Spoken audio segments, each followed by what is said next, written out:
Binawi ni PNP Chief Ronald De La Rosa ang anunsyo niya kahapon na may libo-libong pisong pabonus si Pangulong Duterte para sa mga opisyal ng pulisya. Pero ang isang police general umaming nakatanggap na siya ng cash gift. May report si Sandra Aguinaldo. Ang good news kahapon ni PNP Chief Director General Ronald Bato de la Rosa sa sinasabing cash gift ng Pangulo para sa matataas na opisyal ng pulisya. Kunin nyo yung pamasko na galing kay President Duterte. Love na love niya yung Philippine National Police, kaya ganon. Lahat tayo, happy.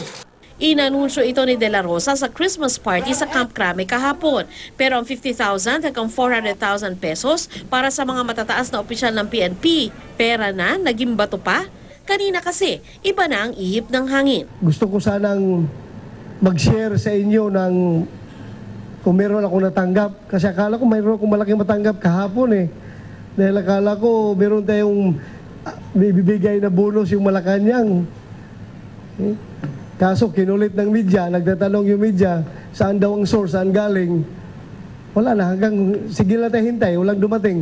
Nang tanungin si Presidential Spokesman Ernesto Abella, sinabing hindi pa niya nakausap ang Pangulo tungkol dito. Pero tinawagan daw niya si De La Rosa at nalamang hindi natuloy ang pamimigay ng cash gift. It has not been released and apparently it's not forthcoming. Those who do their work well deserve whatever rewards that they can get. Pero ayon sa isang police general na nakausap namin, natanggap na niya ang cash gift na sinasabing galing sa Pangulo. Inabot daw ito ng cash sa PNP General Headquarters at hindi ipinasok sa kanilang payroll gaya ng ordinaryong bonus. Nalaman din daw niyang nakakuha na rin ang ilang kasamahan niya matapos ang speech ni De La Rosa sa Christmas party. Sabi pa niya, base sa natanggap niya, lumalabas na magkakaiba sila ng halagang natanggap depende sa ranggo.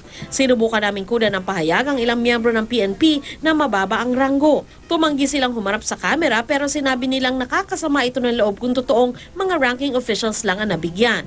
Kung totoong natuloy ang bonus, ang tanong daw, sabi ni Senador Panfilo Lacson, ay kung saan kinuha ang budget para rito. Hindi raw kasi pwedeng pang-bonus ang intelligence fund. Tanong pa ni Lacson, dumaan ba raw kaya ito sa PNP personnel at nakaltasan ang tamang buwis gaya ng regular bonus ng government employees? Panukala ng dating hepe ng PNP, hatiin ng bonus para sa cash incentive na pantay-pantay sa lahat ng pulis. Kung government funds ang maging issue, paano i-liquidate? Kung private funds naman, magkakaroon din ng issue. Bawal tumanggap ng regalo. Sinisika pa namin kunin ang pahayag ni PNP Chief Director General Bato de la Rosa, pero itinanggi na ng tagapagsalita ng PNP na si Senior Superintendent Leonardo Carlos ang umano'y bigayan ng cash gift. Sandra Aguinaldo, GMA News.